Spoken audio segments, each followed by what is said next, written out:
This game sat in my back catalog for 2 whole years, and I have to say I am ashamed that I did not try it sooner. What I thought would be a boring, short, uninspired Half-Life clone easily proved me wrong. You ever look at a game and think this was definitely coded by a man who hasn't seen a vegetable in 3 physical quarters?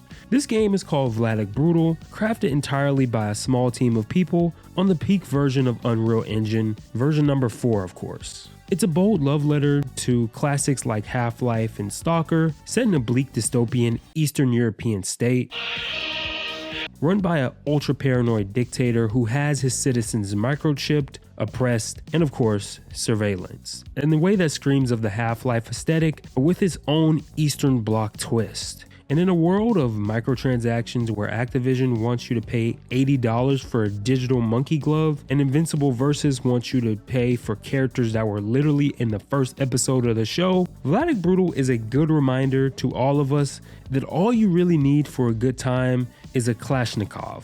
I hope I said that correctly.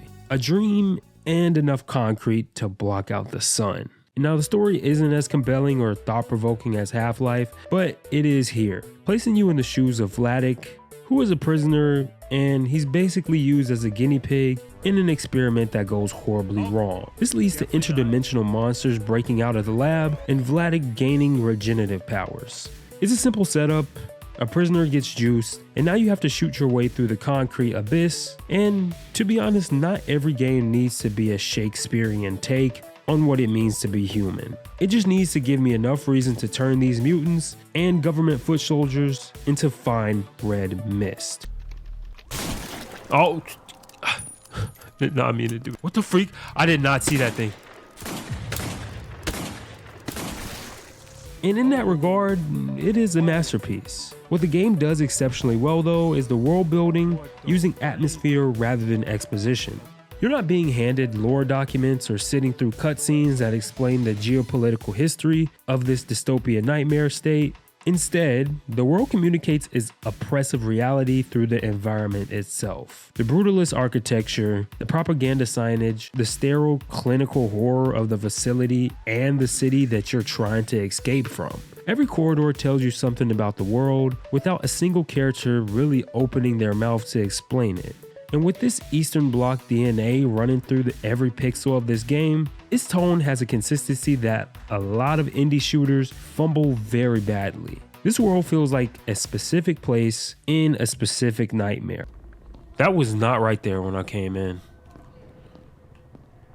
The guys who are at the door are gone. Something fucking killed them. All of them. In rapid succession. Okay. Oh, we got SWAT. What the f...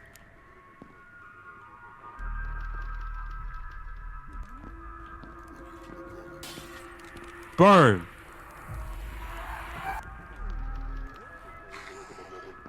Hey, I'm human.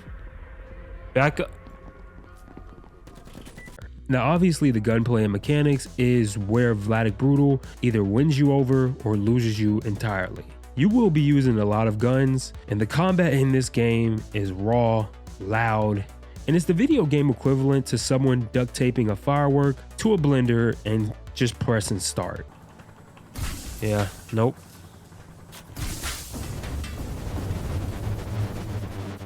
All of them got fried.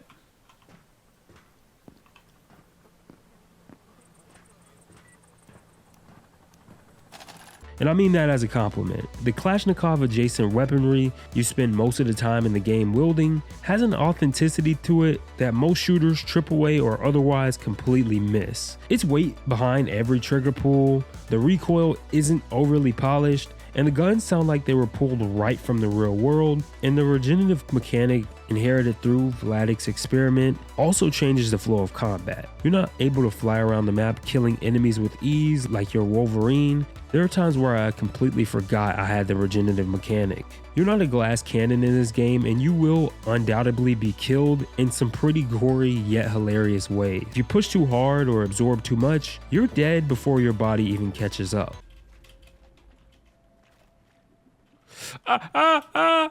but there are gaps where you get a flow and you genuinely feel unstoppable in a way that power fantasy FPSs like this seemingly master. And the enemy design, I have two words: disgusting and intriguing. The mutant variants, and I'm just gonna call them mutants, the mutant variants are not elegant. They are the biological equivalent to how you feel after you eat an entire meal of Taco Bell. They surge and swarm all over the place and can fill corridors with a chaotic pressure that forces you to make fast decisions with imperfect information. Sometimes the decision you make can go horribly wrong. And then there's the Combine equivalent, the state security forces. These guys honestly look like a mix between the Combine forces in Half-Life and the Rangers from the Metro series, and will throw themselves in a line of fire without hesitation.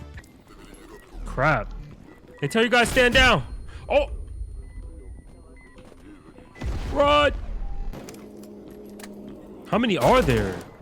That's all of them? Dang. Half-Life spares you from the goriness that would happen with a humanoid body being hit by a saw blade, and VLADiK Brutal makes no such attempt. What stops all this goriness in combat from becoming too repetitive is the variety baked into the encounter design. The environments shift constantly. You go from tight corridors that give way to more open industrial spaces, which end up funneling you back into claustrophobic hallways, where your peripheral vision and the battery on your flashlight becomes two important survival tools. The game never lets you fully settle into a single approach, which means you're gonna always have to adapt, always read the room, and always think 2 seconds ahead of your enemy. I cannot talk about the gameplay without mentioning the car though. At certain points in the game, you'll find yourself driving this rundown thing. It's like a buggy from Half-Life, only it doesn't have cannons. You can, however, run people over with it. Most of the game's car sections take place outside the main city, and a part of me just wanted to keep driving around and enjoying the countryside of this Eastern Bollock state. As for the concrete, the visual language of this game is gray, oppressive, and relentlessly intentional. The tight industrial locations intensify the gunfights to almost John Wick levels of choreography. The brutalist architecture, the Soviet era design philosophy, built around the idea that a building should look like it could survive a nuclear exchange while simultaneously making you feel small and irrelevant. It's the aesthetic backbone of everything in this game, and it's definitely not pretty, but really is not supposed to be. It's supposed to make you feel like the state wants you to feel watched, contained, and thoroughly outmatched. And for the more rural parts of the game environment, it invokes a creepiness that, while not on the same level as Ravenholm, does give you the occasional goosebumps. Итак, новости, граждане. Вчера прогремел большой биологический взрыв. Никто не знает, почему так произошло. Но по нашим наблюдениям из видеокамер мы выяснили, что в тот день работал один. Now overall, the visual artistry in this game is a bit rough in some areas, where the indie DNA definitely is apparent. There is rough geometry in the bowels of the interdimensional zombie layers, but even with that, the game still found moments to actually wow me. The lighting work in UE4 is doing real work here. Pools of harsh industrial light cutting through the grim darkness, creating a visual contrast that keeps the environment readable without ever letting them feel safe or comfortable. This is a game that understands that atmosphere isn't just about what you show, it's about what you imply exists outside of the frame. And I love it when the game at least tries this and attempts to punch above its weight. And like I mentioned earlier, the sound design deserves particular recognition.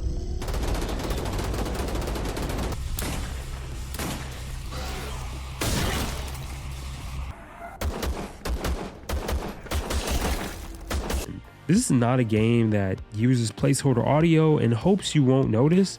It really understands that in a first-person shooter, sound is half of the experience. The difference between a gun that feels devastating and a gun that feels like a toy is almost entirely in the mix. For a small production team, the level of polish on display in this game is genuinely remarkable.